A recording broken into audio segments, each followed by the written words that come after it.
Ever wondered what makes football the world's most popular sport? It's more than just a game. It's a global phenomenon that brings people together, transcending borders, cultures and languages. Football, also known as soccer in some parts of the world, is a sport that combines strategy, skill and athleticism in a thrilling contest of goals. At its core, football is a simple game. Two teams, each made up of 11 players, battle it out on a rectangular field. The objective? To score more goals than the opponent within the given time. The field, also known as the pitch, is the stage where all the magic happens. It's divided into two halves, with a goal at each end. Each team defends one goal and attacks the other, aiming to send the ball into the opponent's net. Now that we know what football is, let's delve into the details. The game begins on a rectangular field with two goals positioned at opposite ends. This battlefield is where the magic of football unfolds. It's typically about 100 yards long and 60 yards wide. Each goalpost stands 8 feet tall and spans 8 yards wide, a target for the players to aim for. The field is neatly divided into two halves by a halfway line. Each half is further split into a defensive area, the half closer to a team's own goal, and an attacking area, the half closer to the opponent's goal. This division helps players position themselves strategically during the game, deciding when to attack or defend based on the ball's location. And let's not forget the all-important penalty area, a box marked out in front of each goal. It's a critical zone where goalkeepers can use their hands, and fouls by the defending team can lead to penalty kicks. That's the battlefield. Now onto the soldiers. Each team typically organizes its players into specific roles to optimize their strengths. This is the heart of football strategy. On a football pitch, you'll see players scattered across the field, each with a specific role to play. Let's delve into these positions, shall we? The first line of defense is the defenders. As the name suggests, defenders are the guardians of the goal. Their primary job is to prevent the opposing team from getting close to their goal. They do this by blocking shots, intercepting passes and tackling opponents. If the other team can't get past the defenders, they can't score. Then we have the midfielders. Think of midfielders as the engine of the team. They're often positioned in the middle of the field, hence the name, and their job is to control the game. They're responsible for distributing the ball to the forwards, supporting the defenders, and often creating scoring opportunities. It's a demanding position that requires a lot of stamina and skill. Finally, we have the forwards. These are the goal scorers, the ones who get the glory. Their main responsibility is to put the ball in the back of the net. They're usually the fastest players on the team, with excellent ball control and a knack for finding the back of the net. Now, it's important to note that within these broad categories, there are more specific positions. For example, amongst defenders, you have centre-backs, full-backs and wing-backs, each with distinct roles.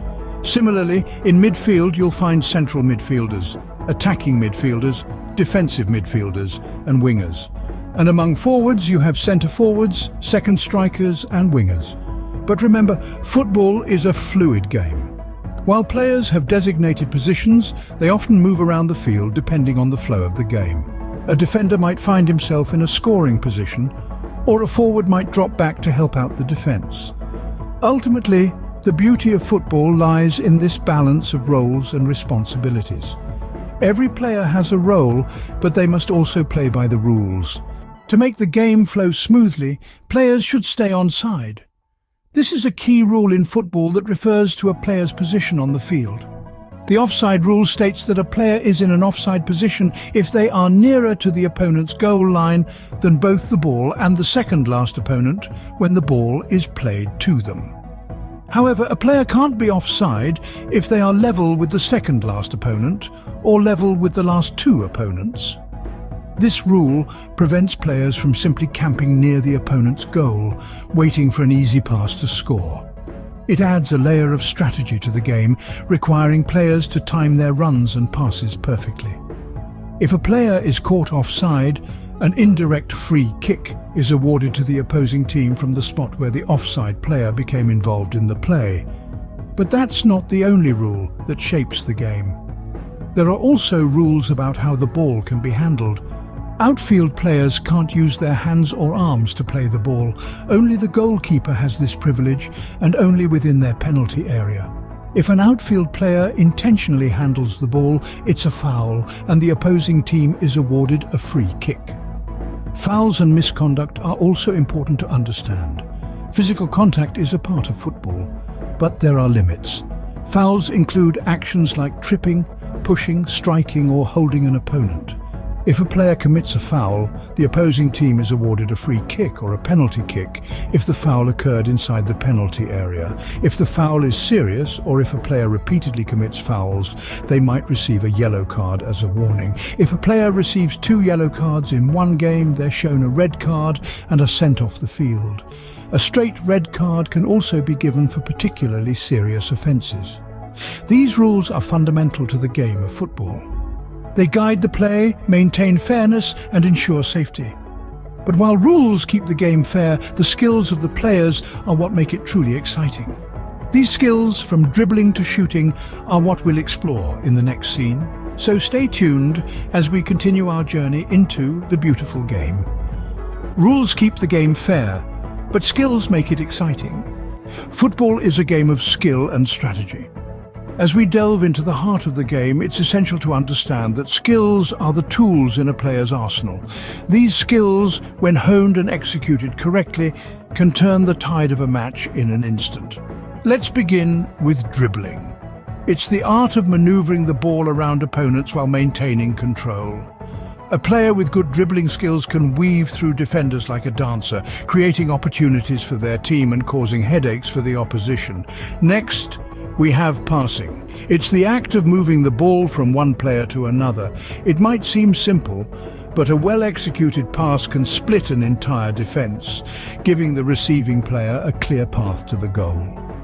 Good passing requires precision, timing, and vision to see opportunities that others might miss. Then comes shooting. It's the moment of truth, the strike that can send fans into a frenzy. Shooting is the action of propelling the ball towards the goal in an attempt to score. It takes power, accuracy, and often a bit of audacity. After all, you miss every shot you don't take. Finally, let's talk about tackling. This skill is primarily used by defenders to regain possession of the ball. It requires courage, timing, and judgment. A well-executed tackle can stop an attack in its tracks and can be just as exhilarating as scoring a goal. But remember, these skills don't exist in isolation. They intertwine and complement each other, creating a symphony of movement on the pitch.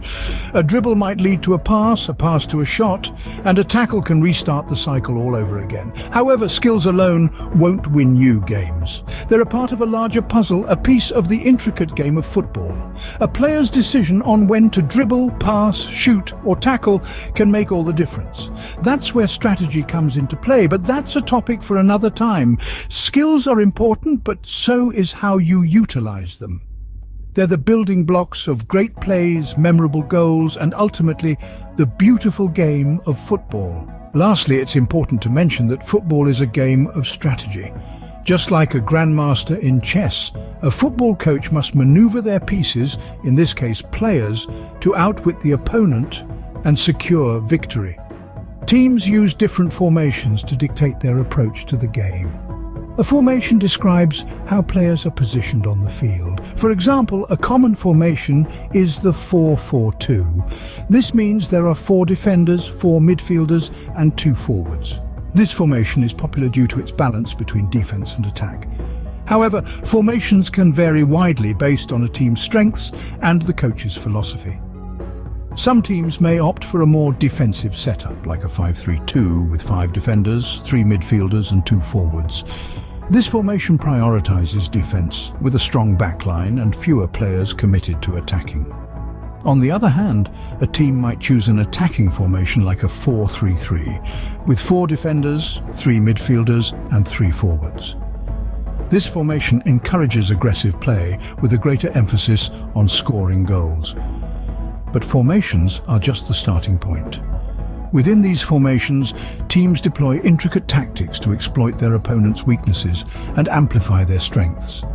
These tactics can include high pressing, where players aggressively challenge the opponent to recover the ball, counter-attacking, where teams quickly transition from defense to attack, and possession play, where teams aim to control the game by keeping the ball for extended periods.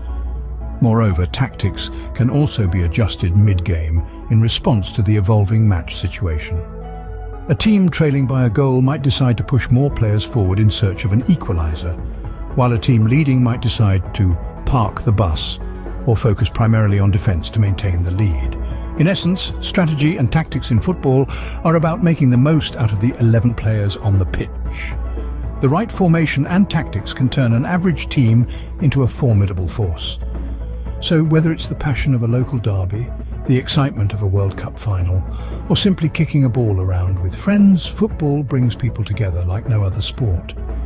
It's not just about the goals, it's about the journey, the strategy, the beautiful game in all its glory.